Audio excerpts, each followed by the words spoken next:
রাজসভায় আমাদের অপমানটা দেখলে? হ্যাঁ, সে তো দেখলাম মন্ত্রী মশাই।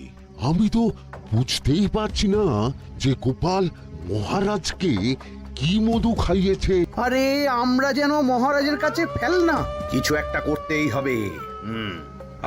আমার মাথাটা গরম হয়ে যাচ্ছে। গোপালের মতন রাজসভার ময়লাকে যতক্ষণ না ফেলা যাচ্ছে ততক্ষণ আমার মাথা জ্বলন্ত কয়লা হয়েই জ্বলবে। পণ্ডিত মশাইয়ের মাথায় একটা বুদ্ধি আছে মন্ত্রী মশাই। আপনি যদি সেই অনুযায়ী উঁচির কাজ করেন তাহলে বেটা গোপালের কপালে দুর্গতির সীমা থাকবে না। এই কি বুদ্ধি, কি বুদ্ধি? আপনি বরং এই ব্যাপারে পণ্ডিত মশাইয়ের সাথে একবার আলোচনা করে নিন। আমি চলি, কেমন? আমি চলি। হ্যাঁ হ্যাঁ, এসো এসো এসো এসো।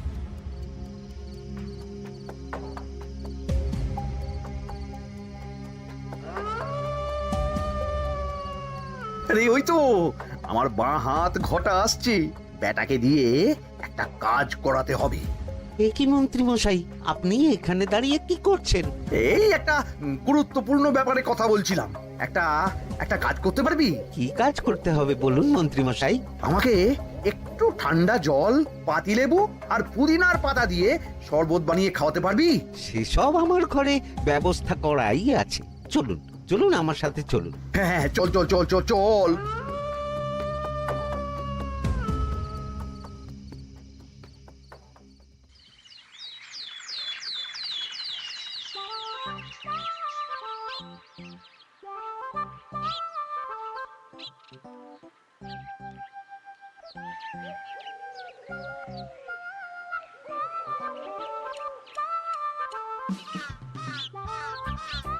কি ব্যাপার পণ্ডিত, এত গুম মেরে আছো কেন?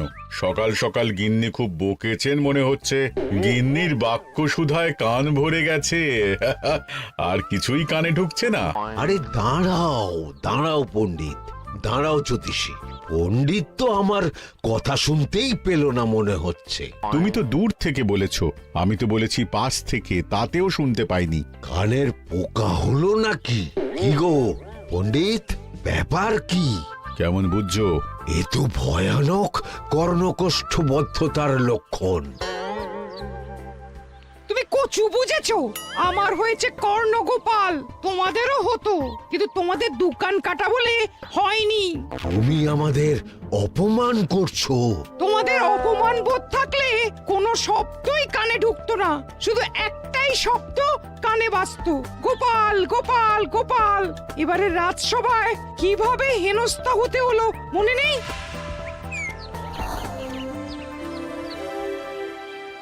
মহারাজ, একটা ভিক্ষা আছে। ভিক্ষার জন্য কৃষ্ণনগরের রাস্তাই সবচেয়ে উপযুক্ত জায়গা গোপাল, তুমি বরং সেখানেই যাও। মন্ত্রী মন্ত্রী মশাই ঠিকই বলেছেন মহারাজ। যে যার নিজের জায়গা থেকে কথা বলে। কুকুর বলে ভৌ ভৌ, বেড়াল বলে মিউ মিউ, কাক বলে কা কা। মন্ত্রীর ভিক্ষার জায়গা কৃষ্ণনগরের রাস্তা, আর গোপালের ভিক্ষার জায়গা মহারাজ কৃষ্ণচন্দ্রের দুয়ার। বলো কি ভিক্ষা?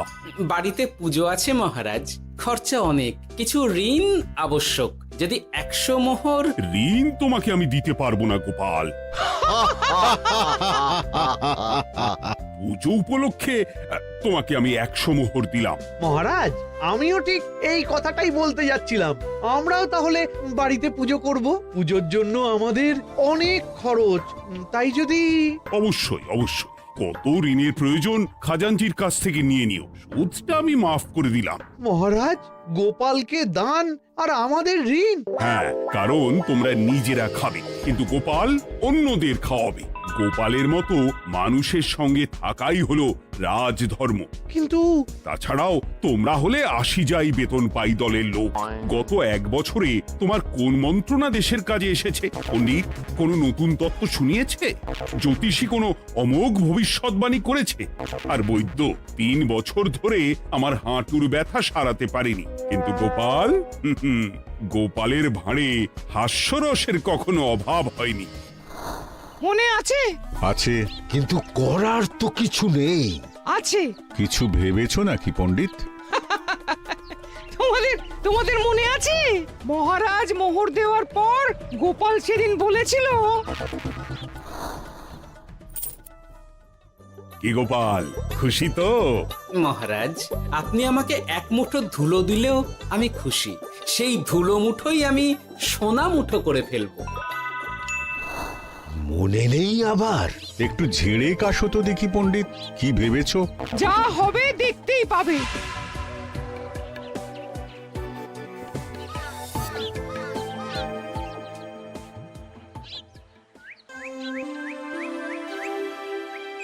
মহারাজের জয় হোক, মহারাজের জয় হোক। ওরে বাবা, এই যে সকাল সকাল চান করে ঠান্ডা লেগে গেল মনে হচ্ছে। মহারাজ, ওই কবি গান উপলক্ষে গত মাসটা আমি কৃষ্ণনগরের কোণে কোণে ঘুরে বেরিয়েছি। প্রজাদের মধ্যে একটা অসন্তোষ আমি লক্ষ্য করেছি মহারাজ। অসন্তোষ? আমি তো জানতাম আমার শাসনে প্রজারা সুখে আছে। সুখে তারা ভাসছে মহারাজ, কিন্তু একটাই অসুখ, তারা মহারাজের দর্শন পায় না। তারা মহারাজের পদধূলির জন্য আকুল হয়ে আছে, মহারাজের দর্শন পাওয়ার জন্য চাতকের মতো অপেক্ষা করছে। চিত্রকরকে দিয়ে চিত্র অঙ্কন করিয়ে বিলি করে দিলেই হলো।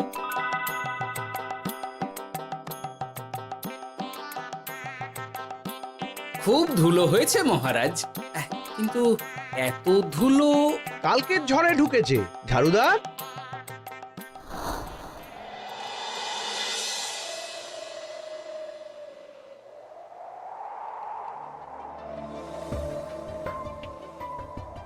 এই সুযোগ, রাজসভা ফাঁকা, এমন ঝড় যে পেয়াদারাও বাইরে নেই। কাজটা সেরে ফেল, বুঝলি?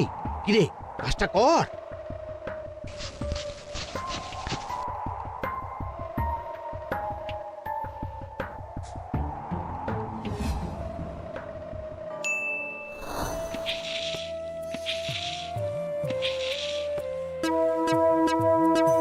এত ধুলো! উফ, মহারাজ, কাল ঝড়টা বড় সাংঘাতিক হয়েছিল। তা বটে।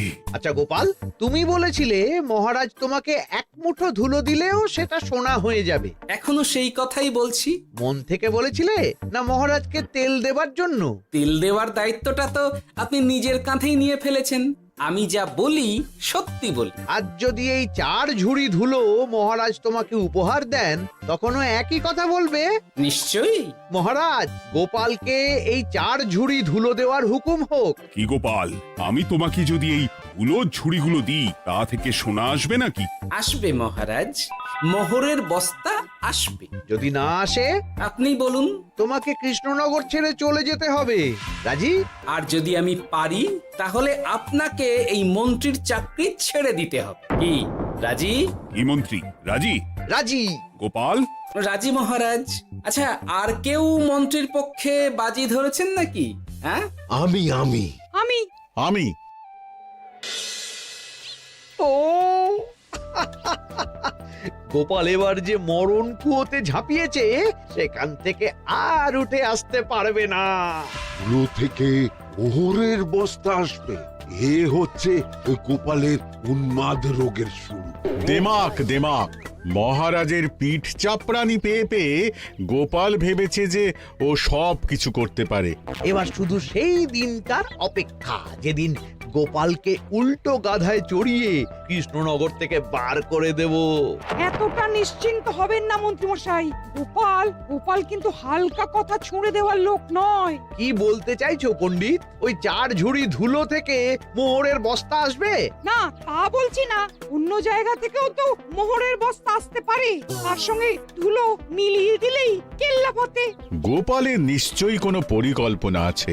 গোপালের সব পরিকল্পনার গোড়া মেরে রেখে দিয়েছি পণ্ডিত। ঘটা আছে গোপালের পেছনে, আর ঘটা আছে গোপালের বাড়ির পাহারা। লুকিয়ে কিচ্ছু করতে পারবে না। আরে ওই তো বটা আসছে। বেল্লিক, উল্লুক, তোকে আমি জল বিচুটি দেওয়াবো। গোপালকে ছেড়ে চলে এসেছিস কেন? ছেড়ে আসবো কেন মন্ত্রী মশাই? গোপালকে ওর বাড়ির সামনে ছেড়ে এসেছি। ওখানে তো ঘটা আছে। ও বড্ড ঘুরিয়েছে বেটা। কোথায় কোথায় গিয়েছিল গোপাল? 4 ঝুড়ি ধুলো নিয়ে বেটা বাড়ির উল্টো দিকে হাঁটা দিল। চললাম পিছু পিছু যাচ্ছিল কোন দিকে? নদীর দিকে, কিন্তু গোপাল দাঁড়ালো যদুর বাড়ির সামনে। এই যদু হলো সেই লোক যে লোকজনের বাড়িঘর কেনা বেচা করে আর লোক ঠকায়। আগে রাজধানীতে থাকতো। বেটা রাজধানী থেকে এই কৃষ্ণনগরে পালিয়ে এসেছে, এখানেও লোক ঠকাচ্ছে। কিন্তু বেটা এত চালাক যে কিছুতেই ধরা যাচ্ছে না। এইরকম লোককে ধরাচ্ছে হাতে রাখা ভালো নয় কি মন্ত্রী মশাই? সে তো জানি, কিন্তু ওর ওপর মহারাজের কড়া নজর আছে। এখন ওর সঙ্গে সম্পর্ক রাখা খুব ঝুঁকি। যাই হোক, তারপর? হ্যাঁ তারপর যদু, যদু রে, গোপাল খুড়ো, আরে তুমি এখানে কি করছো? দেখতেই তো পাচ্ছিস ধুলো, তবে যে সে ধুলো নয়, মহারাজ কৃষ্ণচন্দ্রের পদধূলি। শুনিসনি বোধহয় এখন কৃষ্ণনগরে সবচেয়ে বেশি চাহিদা মহারাজের পদরেণুর। আচ্ছা, মহারাজের পদরেণু নিয়ে যাচ্ছ কোথায়? এই ছোট ছোট পুলিন্দায় ভরে কৃষ্ণনগরের প্রত্যন্ত জায়গায় যেখানে প্রজারা মহারাজের সাক্ষাৎ পায় না সেখানে বিক্রি করব। তোমার কি মাথা খারাপ? পায়ের ধুলো বিক্রি হবে? ওরে, গতবারে মাত্র 1 ঝুড়ি ধুলো 1000 মোহরে বিক্রি করেছিলাম, এবারে 4 ঝুড়ি। শোনো, তুমি আবার ঘুরে ঘুরে বিক্রি করবে কেন? তোমাকে আমি বরং 10 মোহর দিয়ে দিচ্ছি। তুমি আমাকে এগুলো দিয়ে দাও, আর বিক্রি করে যা হবে তোমাকে এই 40 ভাগ দিয়ে দেবো। ওই 10 মোহরে বদমাস যদুকে ধুলো বেচে গোপাল বাড়ির দিকে চললো। বাড়ির সামনে অব্দি পেছনে পেছনে গিয়ে তারপরে এই আপনাদের কাছে আসছি। বলিস কি রে, ধুলো বেচে 10 মোহর? ও মন্ত্রী মশাই, গোপাল তো একেবারে নাড়ি ধরে টান মেরেছে। গেল রাজসভায় এমন সুখের চাকরিটি গেল, এবার আবার রাস্তার ধারে গিয়েই বসতে হবে। এবার নবাবের দরবারে জায়গা আছে কিনা খোঁজ করি গিয়ে। তাত্তেরি, 10 মোহর আর 1 বস্তা মোহরের মাঝখানে অনেক রাস্তা, সেই রাস্তায় আমি লোক বসিয়ে রাখবো। আরে আরে, ওই তো তোমার ঘটা আসছে।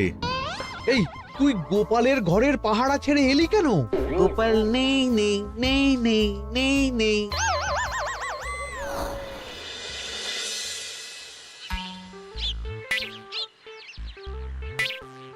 আরে, ভয় পেলি নাকি? না না না না না, ভয় পাবো কেন? শোন, তোকে পেয়ে আমার খুব ভালো হলো বুঝলি। তোকে আমার একটা কাজ করতে হবে। বলো বলো। আসলে বুঝলি, আমার না গিন্নিকে নিয়ে তার বাপের বাড়ি যাওয়ার কথা ছিল, কিন্তু হঠাৎ বিশেষ কাজে আমাকে খামবাজে চলে যেতে হচ্ছে। এখন আমি গিয়ে গিন্নিকে বললে বুঝতেই পারছিস কুরুক্ষেত্র হয়ে যাবে একেবারে। তাই আমি কাউকে খুঁজছিলাম যে আমার বাইরে যাওয়ার খবরটা আমার গিন্নিকে গিয়ে দেবে। তুই পারবি বাবা ঘটা? ওরে বাবা! আরে আরে আরে, ভয় পাস না, তোকে গিয়ে মুখে কিছু বলতে হবে না। এই নে, এই চিঠিটা আমার বউকে দিবি।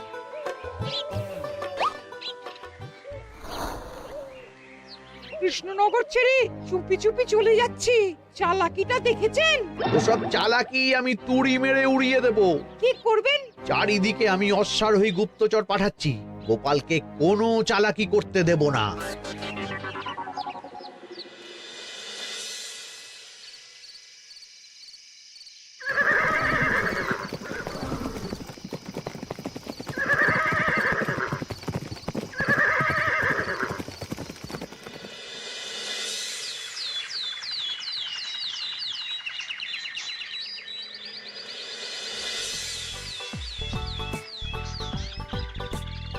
অং বং পিং পং। হ্যাঁ, ওরে বাপ রে, এ আবার কি বলে? মানে বুঝতে পারিলে না? অং বং পিং পং অর্থাৎ আইসো আমার নিকট বিদেশি জাদু শরবত আছে, ইহাতে তৃষ্ণা নিবারিত হয়, শক্তি বৃদ্ধি হয়, ঘুম ভালো হয়, সম্পর্কের উন্নতি হয়, জামা কাপড় ফর্সা হয়, তু শব্দ না করে সকাল সকাল কষ্ট পরিষ্কার হয়, মূল্য মাত্র 1 মোহর। বোঝো, ওইটুকু অং বঙ্গের মধ্যে এত কিছু? ঠিক আছে, তা দাও দেখি। আপাতত টেস্টটা তো মিটু, বাকিগুলো পরে বোঝা যাবে।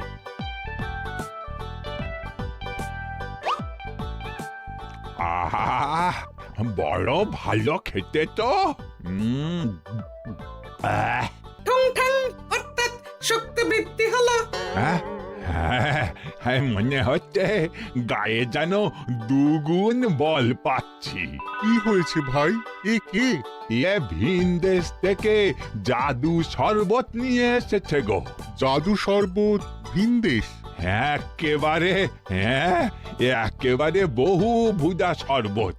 খেলে তেষ্টা যাবে, গায়ে জোর হবে, ঘুম হবে, সম্পর্ক ভালো হবে, জামা কাপড় ফর্সা হবে, সকালে হ্রাস করে পেটও পরিষ্কার হবে। সে কি? দাও গো ভাই, আমাকেও দাও। গুড় জল সঙ্গে একটু ভাজা মশলা, আমচুর আর বিট নুন, শুদ্ধ দেশি জিনিস। জানলে কেউ ছুঁয়েও দেখতো না, কিন্তু একটু বিদেশি গন্ধ দিতেই একেবারে হট্ট মেলা। আরে তোমরাও এসেছো দেখছি। সং সং শঙ্কা লং লং লঙ্কা, মানে অর্থাৎ এই শরবত খেলে আর শঙ্কা নাই, বুদ্ধি লঙ্কার মতন ঝাল হয়ে যাবে। তারপর ডং ডং ডঙ্কা, টং টং টঙ্কা, ফাইন ফাইন, অর্থাৎ টাকা আসবে আমার কাছে।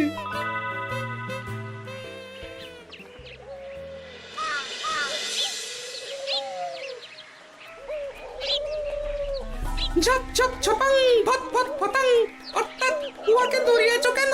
বেটা জোচ্চোর অনেককে ঠকিয়েছে। অনেক দিন থেকে তককে তককে ছিলাম। এবার এই ধুলো নিয়ে মহারাজের পায়ের ধুলো বলে বিক্রি করছিল। একটা বেনামি চিঠিতে খবর পেয়ে বেটাকে ধরেছি। ব্যাং ব্যাং বিগ ব্যাং, অর্থাৎ বাহ বাহ বাহ বাহ।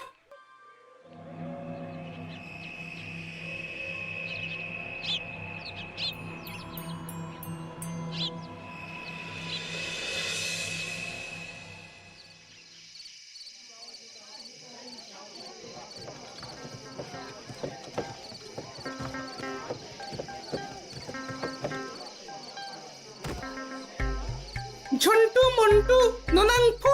নাও ঠেলা। সাহেব বলে কি ফু দিয়ে দিতে হবে? কি বলছো সাহেব? বুঝতে পারছি না, কোথায় ফু দেব? ঝন্টু মন্টু ননাংফু, অর্থাৎ লবণ আছে? আছে আছে সাহেব আছে। কত লাগবে? ভান্ড ভরি আন্ডাকারি, অর্থাৎ যা আছে সব।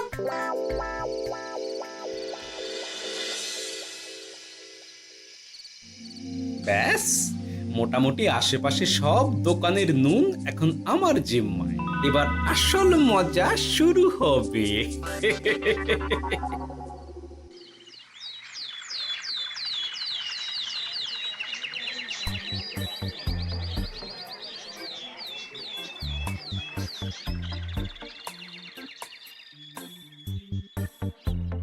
নুন আছে? না হুজুর, গোটা কৃষ্ণনগরেই নুন নেই। ওই দেখো, পুরো রাজসভাই বাজারে জড়ো হয়েছে। শান্তামনা শান্টু মন্টু, আবার কি বলছে রে বাবা? শান্তামনা শান্টু মন্টু, অর্থাৎ জনগণ শ্রবণ করুন। নান্টু কান্টু, নুন কিনিবেন আন্টু আন্টু, আসুন আসুন। আমার এক সের নুন লাগবে। সেন্টু, অবশ্যই 100 লবণ 10 মোহর। 1 10 মোহর? 10 মোহর লইবেন না লইবেন না? না, নেব না।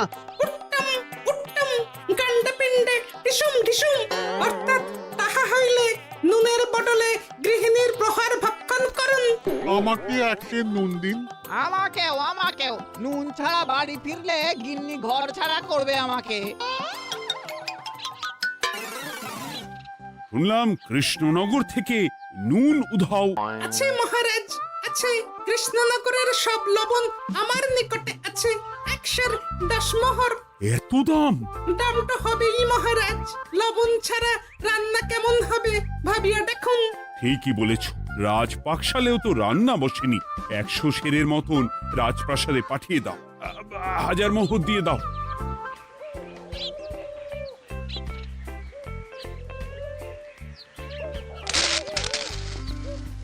ব্যাস, 1 বস্তা মোহর হয়ে গেছে। গোপাল?